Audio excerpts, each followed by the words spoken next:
Hai semua, perkenalkan nama saya James Felix Gabriel Tawesi dengan NIM 223-61110 dari kelas C. Di sini saya akan membahas materi bab 2, yaitu faktor-faktor penyebab terjadinya korupsi. Baik, yang pertama ada faktor penyebab internal. Faktor penyebab internal sendiri terbagi menjadi 3 bagian. Untuk bagian yang pertama ada sifat tamak atau rakus manusia.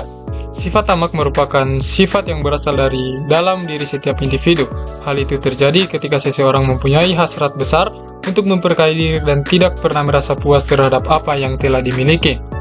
Yang kedua ada gaya hidup konsumtif.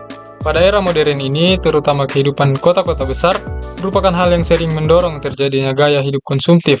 Oleh karena itu, perilaku konsumtif tidak diimbangi dengan pendapatan yang memadai. Maka disitulah terjadi sebuah korupsi. Yang ketiga adalah moral. Seorang yang mempunyai moral lemah cenderung mudah tergoda untuk melakukan tindakan korupsi. Godaan itu bisa berasal dari atasan, teman setingkat, bawahan, atau pihak lain yang memberikan kesempatan untuk melakukan korupsi. Kemudian selanjutnya ada faktor penyebab eksternal.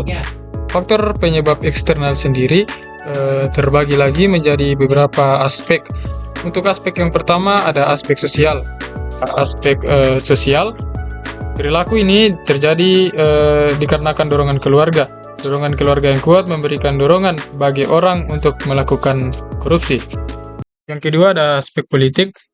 Aspek politik sendiri bukan hanya dari tidak konsistennya internal dalam perundang-undangan, tetapi juga tidak beresan dari aparat pelaksanaan peraturan. Yang ketiga ada aspek hukum. Aspek hukum terjadi karena mudah ditemukan aturan-aturan yang tidak diskriminatif dan tidak adil, rumusannya yang tidak jelas dan tidak tegas. Kemudian ada aspek ekonomi.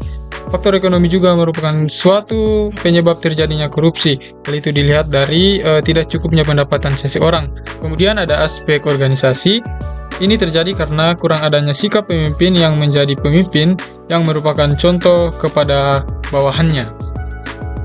Selanjutnya ada faktor penyebab korupsi dalam perspektif teori. Faktor internal dan faktor eksternal penyebab korupsi apabila dielaborasi dalam konsep atau teori bisa dikenal dengan teori Ghosn atau Ghosn teori yang dihadirkan oleh Jack pada 2006, yaitu greedy atau keserakahan dan opportunity atau kesempatan. Yang pertama, seseorang akan melakukan korupsi karena memang manusia pada dasarnya serakah, tak pernah merasa puas. Hal ini terbukti pada koruptor di negeri ini tidak pernah bosan menimbun kekayaan sampai pada akhirnya terungkap kasusnya. Kemudian ada faktor internal kedua adalah kebutuhan, di mana seorang harus melakukan korupsi karena terdesak kebutuhan hidup. Misalnya harus membiayai pendidikan anak, biaya kesehatan, dan lain sebagainya. Demikian penjelasan singkat tentang faktor-faktor penyebab korupsi. Sekian dan terima kasih.